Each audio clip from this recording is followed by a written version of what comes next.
এত এনার্জি আমার কই থেকে আসে আমি নিজেও জানি না। আসসালামু আলাইকুম, আপনারা সকলে কেমন আছেন? আশা করি সকলে অনেক ভালো আছেন।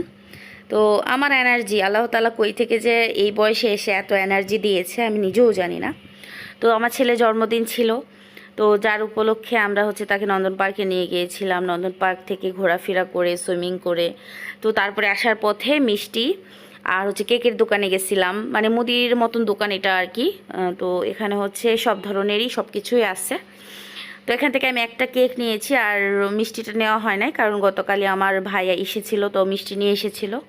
তো মিষ্টি আর কিনে নাই, এমনিতে বাসায় মিষ্টি খুব একটা পছন্দ করি না আমরা কেউই। তো শুধু একটা কেক নিয়েছি ছেলে জন্মদিন উপলক্ষে, আর কোনো কিছু নেওয়া হয় না। আর এখানে এসে মায়ের হাতে রান্না না খেলে তো জন্মদিন পালনই হবে না। আমার হাতে তো রান্না খেতেই হবে তাকে। তার খুব পছন্দ বিরিয়ানি। তো আজকে চিনি গুঁড়া চাল ছিল না বাসায়, তো বাসমতি রাইস ছিল, সেটাই পানিতে ভিজে দিয়েছি আধা কেজি ভালো করে পানিতে ভিজে দিয়েছি। আর এখানে গরুর মাংস আধা কেজি ছিল, মানে কাচ্চি রান্নার জন্য অর্ধেকটা বের করে রেখেছিলাম আর অর্ধেকটা দিয়ে রান্না করেছিলাম। তো সেই অর্ধেক দিয়ে এখন বিরিয়ানির কাজটা চালিয়ে নিচ্ছি। তো বাসায় আমরা মোট 4 জন, মানে আমার দেবর সহ। তো এখন সুন্দরভাবে আধা কেজি মাংসটাই পেঁয়াজ রসুন সব কিছু দিয়ে আর কি ভালোভাবে হাতের সাহায্যে মাখিয়ে নিয়েছি। গরু মাংসর বিরিয়ানির মশলাও দিয়ে দিয়েছি। দিয়ে দেওয়ার পর কিছুটা পানি দিয়ে এখন এটা সেদ্ধর জন্য বসিয়ে দিব। প্রেশার কুকারে দিলে তাড়াতাড়ি হবে।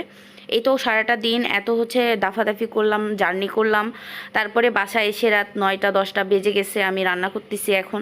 তো রান্নাটারা সেরে আবার ফ্রেশ হয়, তারপরে খাবার দাবার খেয়ে তারপরে ছেলের জন্য কেক কাটবো। তো এ আর কি খুবই ব্যস্ততার ভিতরে আজকে ছিলাম। আর মাংসটা বসিয়ে দিয়ে গরম পানি আর প্রেশার কুকারে সিটি হচ্ছিল। তো প্রেশার কুকারে সিটি হয়ে যাওয়ার পর মাংসটা নামিয়ে রেখেছিলাম, একটু পানি ছিল, তো এই পানিটা শুকাবো না, একবারে চালে দিয়ে দিব। তো চালে দিয়ে একটু ভেজে নিয়ে তারপরে কিছুটা পানি দিলে জাস্ট এটা রান্না একদম কমপ্লিট হয়ে যাবে। খুবই শর্টকাটে রান্না করেছি, খুবই সিম্পলভাবে।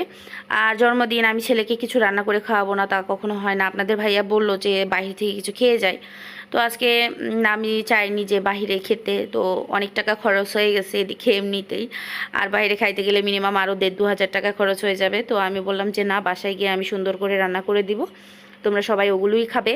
তো উপর দিক দিয়ে সুন্দরভাবে একটু টেস্টের জন্য চিনি আর গুঁড়া দুধ অ্যাড করে ভালোভাবে নাড়াচাড়া দিয়ে একদম রেখে দিয়েছিলাম। তো একটু দমে দিয়ে ফ্রেশ হয়, তারপরে খাওয়ার জন্য চলে এসেছি। আর আজকের বিরিয়ানিটা এত মজা হয়েছিল, খুবই সুন্দর হয়েছিল, আর চালগুলো একদম আস্ত আস্ত ছিল। তো বাসমতি রাইসের কিন্তু অনেক দাম। তো সুন্দরভাবে সব রান্না করে নিয়ে খাওয়া দাওয়ার পর এখন ছেলের কেক কাটা পালা। তো মিঠাই গিয়েছিলাম আমরা, মিঠাইয়ের সব কিছুই মোটামুটি ভালো।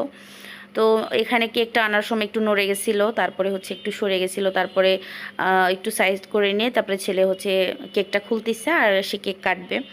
তো যদি আমরা কেক নিতে মানে চাই নাই, কারণ ছেলে বড় হয়ে গেছে, যদিও মাদ্রাসাতে পড়ে। তো ছোট মানুষ ভাবলাম যে বড় হলে তো আর সে করতেই দিবে না, যেহেতু এখনও সেই পর্যায়ে যায় নাই। তো একটু আনন্দ তো সবারই করার অধিকার আছে। আমরা তো অনুষ্ঠান করতেছি না বা কোনো কিছু করতেছি না, তো এটা ব্যাপার না। পারিবারিকভাবে আমরাই কোনো রকমের গান বাজনা, কোনো রকমের অনুষ্ঠান এটা না। তো জাস্ট কেক নিয়ে এসেছি। আজকে মোমবাতিও জ্বালাই নাই, মানে কোনো আগুনের ইয়েও করি নাই, জাস্ট ও কেক কেটে নিজে নিজে খেয়েছে বা বাপ চাচাকে খাওয়িয়েছে, এই আর কি। তো এই আর কি, আমার ছেলের জন্য সবাই দোয়া রাখবেন। তো আজকে ভিডিও এই পর্যন্ত। আল্লাহ হাফিজ, আসসালামু আলাইকুম।